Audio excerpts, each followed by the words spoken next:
Vamos passar agora para o painel número 3, e eu convido o Dr. César Augusto Barbosa, professor da Faculdade de Medicina Veterinária e Zootecnia da Universidade de São Paulo, que vai falar sobre o papel das gorduras de origem animal para porcas em lactação.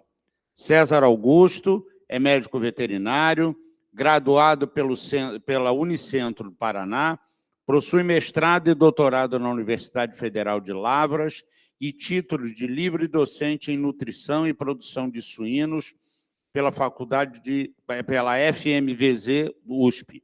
Possui também MBA em agronegócios e em gestão de pessoas pela Exalc. Bolsista de produtividade do CNPq, atua como professor associado da FMVZ USP na área de nutrição e produção de suínos, além de prestar consultoria técnica às empresas Animal Nutri, Ciência e Tecnologia e Nertos. Professor, agora o show é seu. Nosso, né? Bom, pessoal, vamos aqui, né? Temos o tempo. Vamos lá. Eu não estou tão tranquilo assim, que tem muito slide aqui, mas vamos conversar um pouquinho. Pessoal, então, o que a gente vai falar? Papel estratégico das gorduras de origem animal na lactação. Esse é um tema extremamente importante para a gente tratar hoje em dia. Quem viu esses dados aqui?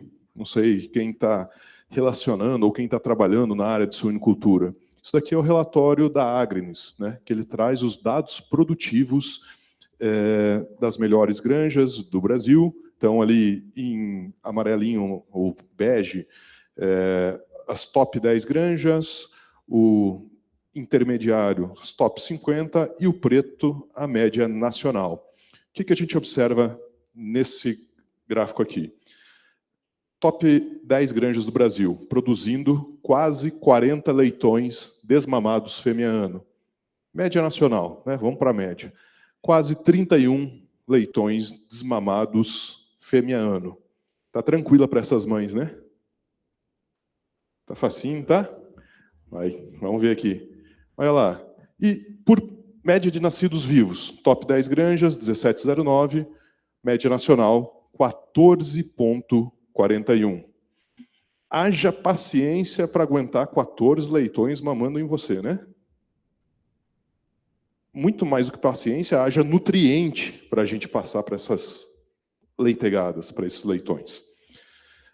Então, a gente sabe, né, o avanço genético aumentou muito a capacidade produtiva das matrizes.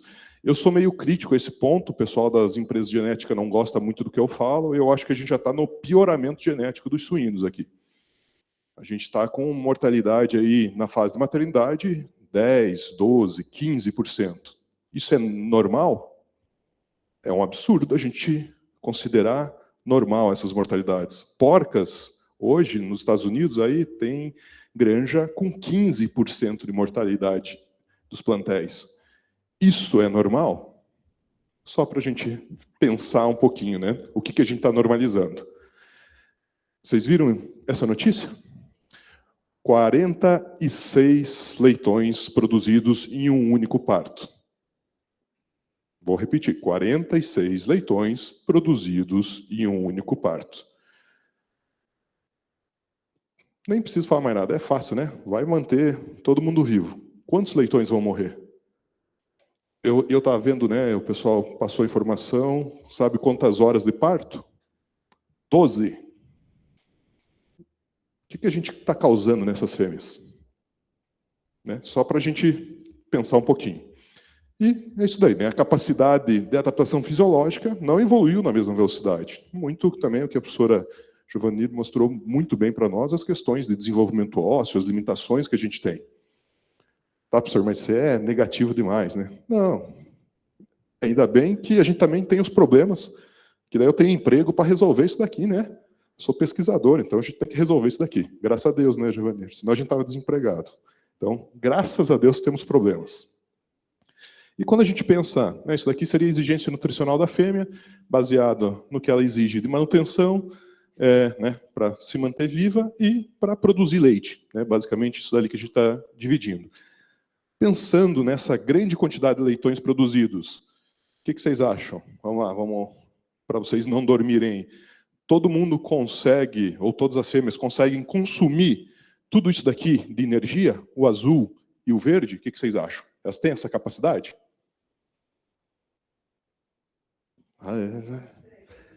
Será que elas conseguem consumir tudo? Geralmente não, né? Por quê? O que acontece durante a fase lactacional? Ela entra em catabolismo? A fêmea? Entra. E é fisiológico, tudo bem.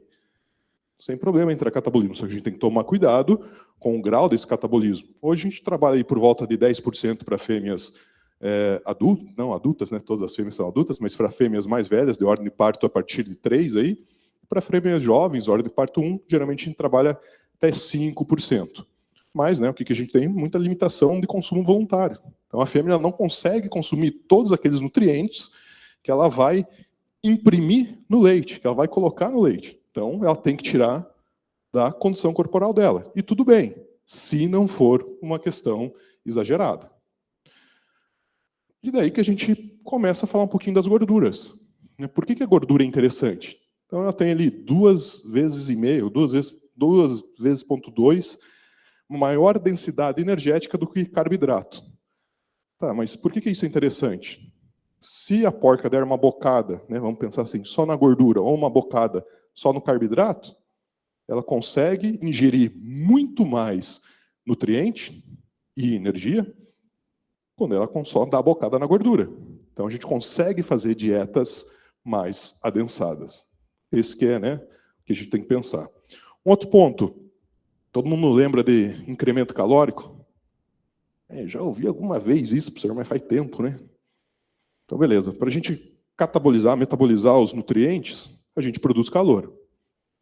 A gordura, ela tem um menor incremento calórico. Então, ou seja, na queima da gordura ali, né, na metabolização dela, eu não produzo tanto calor. Isso é interessante. O Brasil é bem fresquinho, né? E todas as nossas granjas são climatizadas, né? E a água é fria, né? As porcas não tomam chimarrão lá, né, na chupeta. Né? Eu falo, às vezes você vê aqueles canos passando num telhado, assim, cano de ferro. As porcas vão tomar um mate, né? Ele fala, opa, vamos tomar um chimarrão. E, obviamente, né, a gente incluindo gordura na dieta, isso daí pode ser um substrato direto para o leite. Eu acho que vou ter que dar uma corrida aqui, porque... Né? Bom, da onde que a gordura ela acaba vindo, né? Na gordura do leite? São basicamente 3 fontes. Já falamos da dieta, tranquilo. A síntese, de novo, né? Então, metabolização ali na glândula mamária e da mobilização corporal. E cada uma tem um perfil de ácidos graxos. Então, eu consigo alterar o perfil de ácidos graxos do leite? Bom que vocês interagem bastante, igual meus alunos. Gosto tanto disso. Hã? Será? A gente consegue alterar, né? Suíno é diferente de ruminante, né? Então, ele vai passar diretamente ali, o que está absorvendo pode ir diretamente para o leite. E isso é um ponto importante. A gente fala, poxa, será que tem alguma fonte de gordura que é mais interessante? Talvez seja. Bom, então, o que é, né, quando que a resposta é realmente limitante pensando em energia? Calor, né, já falamos sobre isso, é uma limitação. Quando eu estou em estresse térmico, eu tenho dificuldade de consumo. Alta produção, bom, estamos tranquilos, né? As porcas não produzem muito hoje, né? A gente não está produzindo 14, 15, quanto que era lá, já esqueci?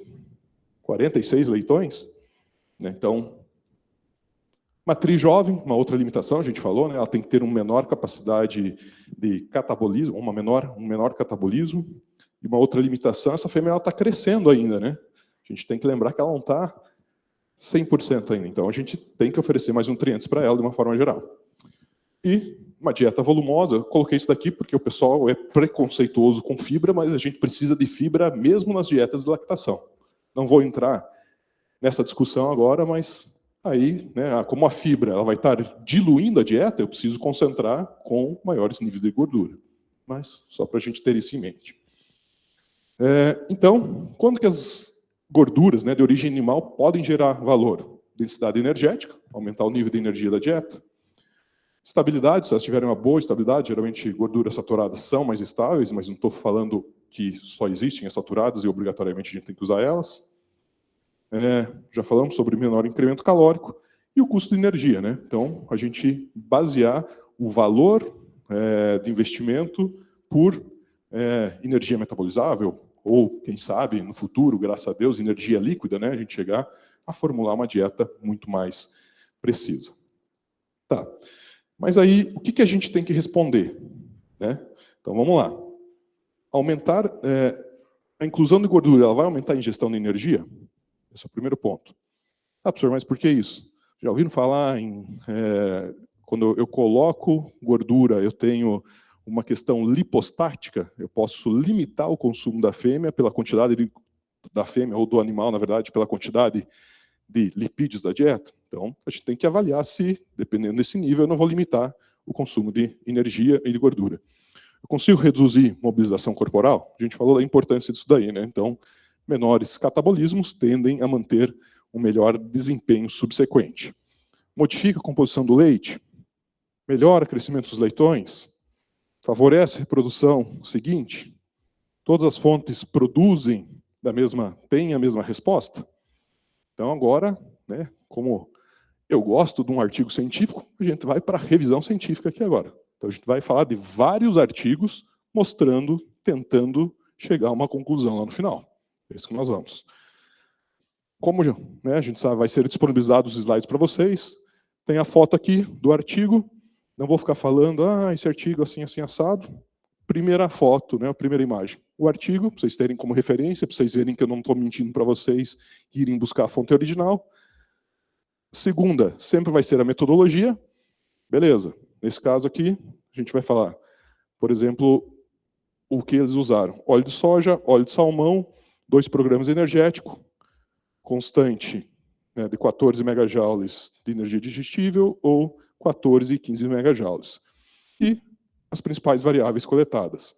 Então, nesse caso aqui, desempenho dos leitões, colostro, leite e composição corporal das fêmeas. Então, entenderam? Primeira foto, qual artigo? Segunda, metodologia, as principais informações coletadas. Terceiro, dados. Nesse caso aqui, vou me basear só no efeito do óleo de salmão, né? Não vou falar do programa energético, que não é o nosso objetivo. Então, de uma forma geral, 10% maior produção de leite, diminuição em 26% de mortalidade pré-desmame, aumento de desempenho da leitegada em GPD na segunda semana em 14%, na quarta semana em 13%, porém, como estou dando o zoom ali, sem efeito no período total. Eu tive alguns momentos de melhor desempenho, mas no período total não tive diferença. E assim que a gente vai seguir agora falando dos papers, tá? Vou trazer vários papers aqui, lá no final a gente conclui tudo. É para vocês verem que eu não estou mentindo, né? Eu gosto de mostrar os artigos. Vamos lá. Controle, óleo de palma, óleo de peixe e óleo de soja. Mais ou menos as mesmas avaliações, composição da qualidade do leite, desempenho dos animais. Quando eu falo desempenho, é ganho de peso, peso final, basicamente isso daí. E nesse caso também, composição, né, de imunoglobulinas, IgG, IgM e ácidos graxos. Bom, né? Bem didático o professor trazendo uma tabela dessa daqui. Vamos lá. Vou circular para vocês e, de uma forma geral, vou trazer as tabelas assim. Então, vou marcar o que eu quero que vocês vejam e a diferença, sempre relativa ao controle. Então, aqui o óleo de peixe aumentou em 8,6% o número de leitões desmamados. Você vê que são trabalhos bem antigos, né, pessoal? Olha lá o número de desmamados, 10. Mas, né? Será que hoje, talvez esse impacto não seja maior? Então, também para vocês terem isso em mente.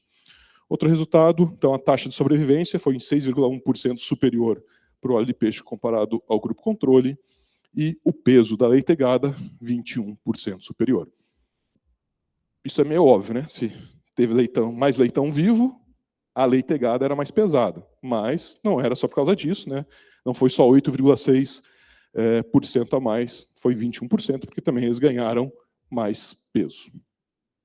Olha que interessante, concentrações de imunoglobulina G e M, superiores também às concentrações de imunoglobulina G e M no colostro. Gordura do leite, superior quando comparado à gordura, né, do grupo colostro. E também no leite ainda tivemos maiores níveis de imunoglobulina G e M. Então, resultados bastante interessantes. Geralmente, peixe, né, os óleos, as gorduras de peixe, a gente observa esses resultados relacionados às questões imunológicas. Outro trabalho, controle, 8% de gordura animal, óleo de couza. Todo mundo sabe o que é couza? É a canola antes de ser melhorada. Então, antigamente ela chamava couza, canola se transformou em canola porque é Canadian Oil Low Acid. Isso daí. Óleo de peixe, óleo de coco, óleo de palma, óleo de girassol. Basicamente as mesmas variáveis analisadas. Vamos lá. Olha que interessante. Consumo de energia diário. A gordura animal foi 11% superior antes do parto e durante a lactação, quando comparado aí a grupo controle. Poxa, será que isso é interessante? Obrigado, ainda bem que vocês respondem, graças a Deus. É importante, né? A gente viu, a gente vai... Não, aqui no caso não, mas era um blend de gorduras animais. Depois a gente vai chegar em gorduras específicas, a gente vai falar de sebo e vai falar de banha, que é bastante utilizado nos Estados Unidos, particularmente. Que mais? Olha lá o ganho de peso da leitegada, quase 20% superior. Eles conseguiram consumir, conseguiram consumir mais energia, de uma forma geral, elas conseguem jogar mais nutriente no leite também.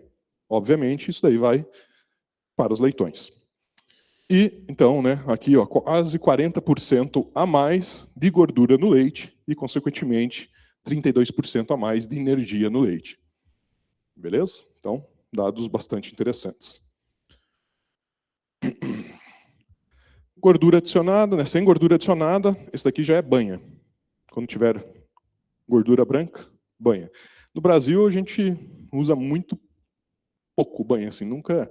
Na prática, eu particularmente nunca vi ninguém usando banha em dietas de suínos, pelo menos. Nos Estados Unidos, usa-se muito. Assim, white choice grease, que eles chamam. Então, e daí aqui também, eles tiveram efeito de ordem de parto, tipo de parto, mas novamente, que só vou focar na gordura, tá, pessoal? E os principais dados lá, colostro, leite, desempenho dos leitões e algumas questões imunológicas também. O que foi observado? O ganho, né, no ganho de peso dos leitões foi 11% superior com 10% de banha nesse caso. Então, novamente, mostrando dados interessantes. E aqui o que eu tenho? Esse gráfico ele mostra a quantidade de gordura no leite. Na verdade, aqui meio que no leite de transição, né? Porque é de 0 até 168 horas. Mas aqui, às 48 e 72 horas, a gente teve uma maior concentração em 22% aproximadamente de gordura no leite. Então, novamente, né, trazendo um maior aporte nutricional de gordura. Vocês viram que eu gosto bastante de artigo, né? Só para... Aí a gente já traz toda a informação para vocês aqui, para vocês verem, vale a pena ou não vale a pena. 2 níveis de gordura, 43 gramas por quilograma de matéria seca, 75, e o segundo experimento, 37 contra 125 gramas. Né? Então, um contraste bem mais elevado, uma quantidade maior. Esse também é um blend de gordura de origem animal. Eu vou aqui, então, o experimento 2, lembrando que essa variação maior de gordura, ele também teve, então, maior nível de gordura no leite e, consequentemente, maior desempenho dos leitões durante o período. Né? Então, a gente também subiu aí em quase 14% o GPD dos leitões durante esse período. 0% de gordura, 3, 6 ou 9. Então, esse daqui foi um experimento, né, comparando diferentes níveis e, novamente, avaliando o desempenho, basicamente, dos animais. O que é interessante desse trabalho? O que a gente observa? Sem gordura e com níveis muito altos de gordura, a gente teve uma diferença. Ou seja, níveis muito altos de gordura também podem prejudicar o desempenho. Né? Aquilo que foi falado, né? Não é só substituir ali, né? A gente tem que ter um controle, não é cachaça, né, para beber à vontade. Né? A gente tem que saber qual é o nível ideal. Mas aqui a gente já começa a mostrar que eu posso usar, não tenho grandes problemas, a gente consegue ter manutenção do desempenho.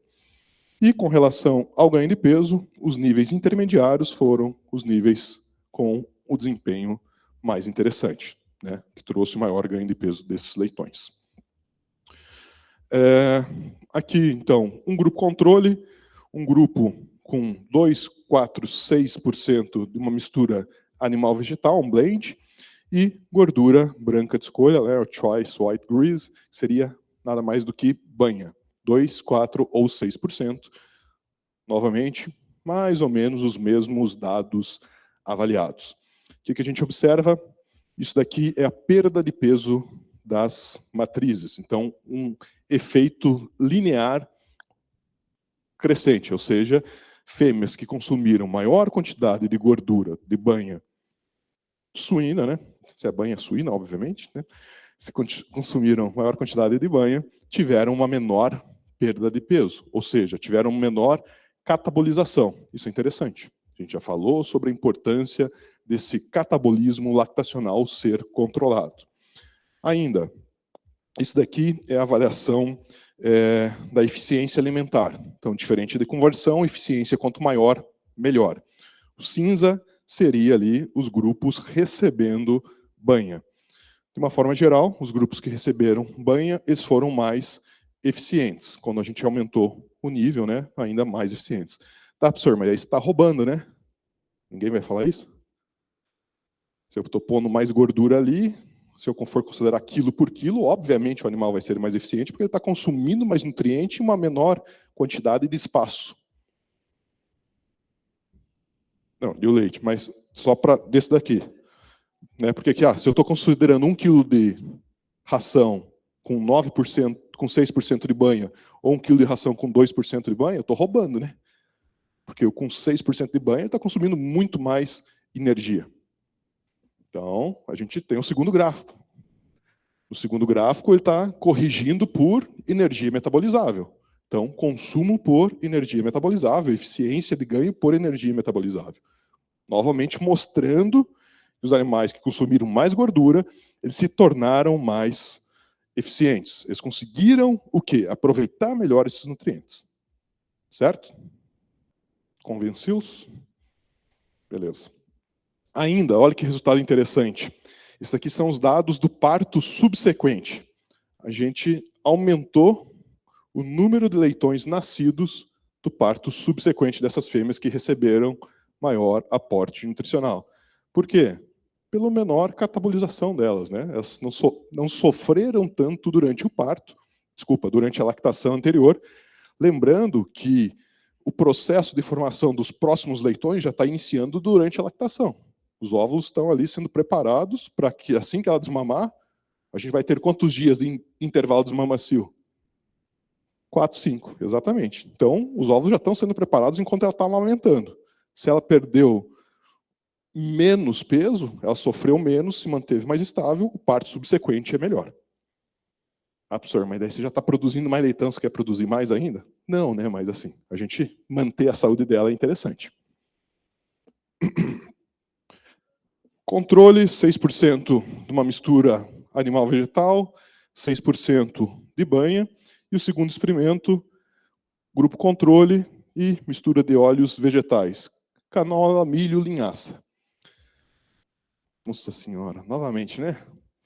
Beleza. O que eu quero mostrar para vocês é só o nível de gordura quando a gente está comparando o grupo controle com o grupo de banha. Aumento de 13% de gordura, 7,1 contra 6,3 na dieta controle. Então, novamente, mostrando que a gente tem a capacidade de aumentar a gordura do leite. Vocês lembram, né? Lá no começo a gente falou quais que são as 3 vias de chegar a gordura no leite. Catabolismo, dieta e síntese. Então, aqui, advindo da dieta. Isso daqui é com sebo. 10% de sebo bovino na dieta. sebo é meio difícil da gente trabalhar na prática, né, pessoal? O negócio é sólido, então as fábricas de ração geralmente não vão ter, né, essa capacidade de conseguir esquentar para misturar. A mistura geralmente não vai ser boa. Então, mas, né, a gente está falando experimentalmente aqui. O que foi observado? O percentual de sólidos aumentou em 8% e a porcentagem de gordura em 20% no leite também. Então, tivemos efeitos interessantes também sobre isso daí.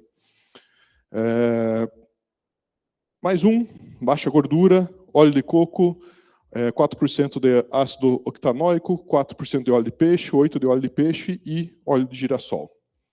Eu trouxe esse trabalho aqui porque eu achei bem legal ele, porque baseado nesse trabalho, os autores fizeram o quê? Uma regressão para definir um nível ideal de ácidos graxos digestíveis que tem que ter na dieta.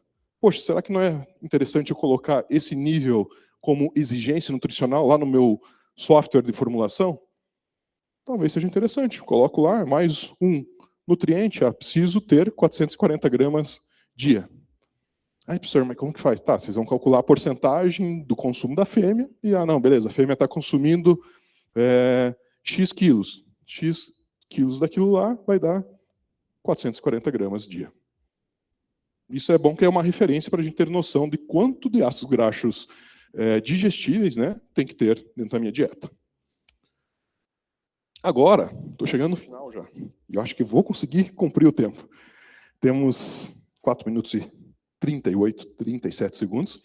Agora eu tenho 2 revisões para vocês. Essa daqui é uma revisão normal, e depois a gente vai falar de uma revisão melhorada. Já explico para vocês, vamos nessa revisão.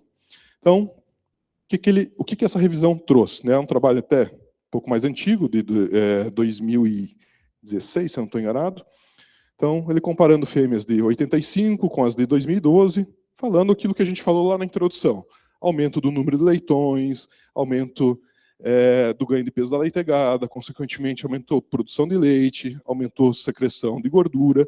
Então, a fêmea se torna muito mais exigida metabolicamente. O que foram os principais resultados que eles observaram nessa revisão? Incrementando níveis de gordura, eu consigo aumentar a ingestão diária de energia, em média 6,9%. Também, alguns mostraram ganho de peso maior, aí, aproximadamente 70,1 gramas para a leitegada.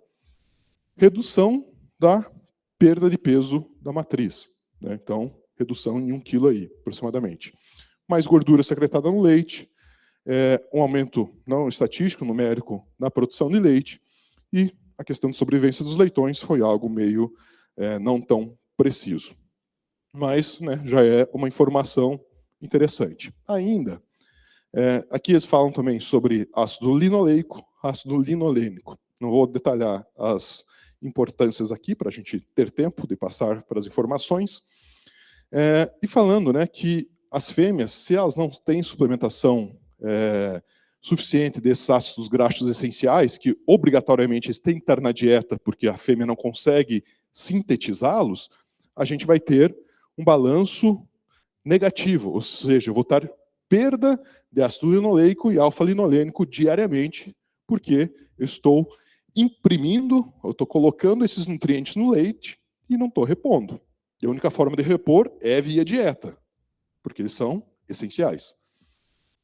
Então, né, isso é importante. Se a gente tiver uma suplementação adequada, eu consigo repor as reservas e suporte para a reprodução subsequente. E aqui também ele traz mais um dado interessante. Qual é o nível ideal, né, de ácido linoleico na dieta? 125 gramas por dia. Então a gente já começa a ter exigências nutricionais, né? A gente tem que montar o quê? Um quebra-cabeça. Não adianta eu pôr um lipídio só. Tem que me basear o que o animal precisa. Ele precisa de nutrientes, como foi muito bem falado. E a gente monta esse quebra-cabeça, que é fácil, né? A gente tendo a matriz nutricional do ingrediente é fácil. Então, só para a gente ter como conceito prático aí, 125 gramas por dia de linoleico e 10 gramas por dia de alfa-linolênico. Né? Então, essa é a recomendação. E agora a outra revisão, uma meta-análise. Essa é muito melhor, uma meta-análise. Todo mundo sabe o que é uma meta-análise? O que a gente faz? É uma revisão bibliográfica, mas a gente faz uma análise estatística baseada nos dados dos outros projetos. Então, cada artigo publicado se torna um experimento ou uma unidade experimental dentro do meu banco de dados e eu rodo uma análise sobre ele. Então, eu consigo ter uma consistência, né, mais importante desses dados. E olha que interessante, de uma forma geral, a gente teve uma redução de consumo de 0,14 da ração, porém, apesar dessa redução de consumo, ele aumentou a ingestão de energia, porque são dietas mais ricas nutricionalmente. Também aumentei a gordura do leite e reduzi até o intervalo de desmamacio, em -2 ali. Obviamente, né, então a densidade energética é importante. O que esse trabalho não achou de diferenças? Peso da leitegada, ganho diário da leitegada, sobrevivência até o desmame, perda de peso, toucinho da matriz. Nossa, professor, mas você mostrou um monte de efeito significativo antes, mas esse daqui vale mais. Esse artigo é o que mais vale, porque esse daqui está compilando todos os dados. Mas ali a gente já tem resultados interessantes. E o que é um outro ponto importante? Onde que aparece mais efeito? Sobre estresse térmico. A gente tem estresse térmico no Brasil? Muito. Então a gente tem muita oportunidade de uso. Acho que essa que é a principal informação. E aqui no rodapé, eu gostei, né? Só para a gente lembrar, inclusões maiores, iguais a 10%, geralmente a gente já começa a ter problemas. Né? Então, mas também, na prática, a gente não vê inclusões altas dessa forma. E meu tempo acabou, mas estamos nas considerações finais. Então, pessoal, as gorduras de origem animal não devem ser utilizadas apenas para complementar a energia das dietas. Mas a gente tem que entender que são ferramentas estratégicas para sustentar a lactação na matriz moderna. Né? Então, vamos pensar igual a nossa porquinha ali. Vamos pensar fora da caixa, né? A gente tem que pensar em coisas novas aí. Né? E só quero agradecer a galera que está agarrada, inclusive ninguém veio para o evento, porque a gente está rodando 3 experimentos dentro da universidade e 2 fora. Então o trem está feio para os meninos lá, mas são eles que fazem tudo e eu estou na parte boa aqui. Também agradecer nossos parceiros, deixar um convite rápido para vocês. A Brave São Paulo, dia 9 de setembro, lá no campus Pirassununga. Né, então, para quem quiser participar. E fico à disposição aí para a gente trocar uma ideia, conversar um pouquinho.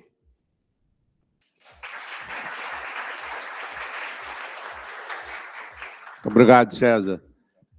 Vamos às perguntas. Bom, me chamo Dirceu, da Salus Nutrição Animal. Parabéns pela palestra, professor. A minha pergunta vem em relação à composição de colostro e composição do leite em si. Né? Nesse caso, para melhorar essa composição, eu preciso antecipar esse fornecimento. A que idade de gestação poderia ser feito iniciar esse trabalho de suplementação? Obrigado, Dirceu. Pergunta fantástica, que eu gosto particularmente, porque a gente tem trabalhado com dietas de transição, que é algo óbvio dentro da bovinocultura, mas na suíno a gente fala isso, pessoal, você está louco? Como que eu vou colocar uma outra dieta? Eu sei, na prática é difícil. Mas a gente talvez tenha que desenvolver metodologias on top. Hoje a gente tem, por exemplo, as ESFs, né, as estações de alimentação, ou equipamentos que conseguem fazer, talvez, alguma possibilidade de dosificação específica ali para aquela fêmea que está no período de transição. Eu consideraria aí a partir de uns 10 dias antes de parir, né, eu já trabalharia talvez com isso daí. Próximo. Bom, boa tarde, sou a Carol, sou da FASA. Parabéns, César, como sempre, né? Excelente. Já me convenceu a usar a gordura de origem animal aí na dieta. Qual seria a sua indicação de inclusão e qual gordura você indicaria aí no momento? Excelente pergunta, Carol. Eu acho que as dificuldades das gorduras primeira questão, ela tem que ser líquida, né? Para a gente talvez conseguir viabilizar nas tecnologias de fábrica de ração que a gente tem hoje. Isso que eu estou pensando, né? Talvez a dificuldade da aplicabilidade na prática. Então, sebo já não se torna uma oportunidade. Banha, talvez também não, porque dependendo se está lá no sul, né, ou lá no Paraná Amado, e está lá em Guarapuava, 3 graus lá, essa banha vai estar sólida. Então, eu acho que é muito uma questão de tecnológica da fábrica de ração. Se a gente tiver a possibilidade de uso, posso usar praticamente qualquer uma. Claro que algumas têm alguma dificuldade, alguma diferença. Eu acho que o ponto importante é a gente montar o quebra-cabeça, entender o perfil dessa do graxo e fazer. Talvez a maior dificuldade, eu acho que, por exemplo, for usar uma gordura, talvez de aves, né, que talvez seja líquida ou mais fácil. O problema é que daí a gente vai apanhar de chicote da turma do PET, né, que a gente não vai conseguir competir com eles pagando o mesmo preço, provavelmente. Então, é sempre uma questão de viabilidade econômica e aplicabilidade tecnológica na fábrica de ração. Acho que é isso que a gente tem que conseguir conciliar. Barbosa, só para acrescentando aí a pergunta que vai um pouco na linha dela, porque a gente vê hoje o cenário econômico na questão a gordura de peixe, né, o óleo de peixe hoje, o preço que ele está. E também a gente compete com o mercado PET. E aí a minha dúvida como no nosso setor, como que a gente pode fazer para vocês, nutricionistas, aumentarem essa inclusão das nossas gorduras nas formulações? Bom, assim, na verdade, eu acho que para mim sempre a maior dificuldade vai ser a aplicabilidade prática dependendo da gordura. Que você não consegue colocar dentro da sua fábrica a gordura da forma que ela é.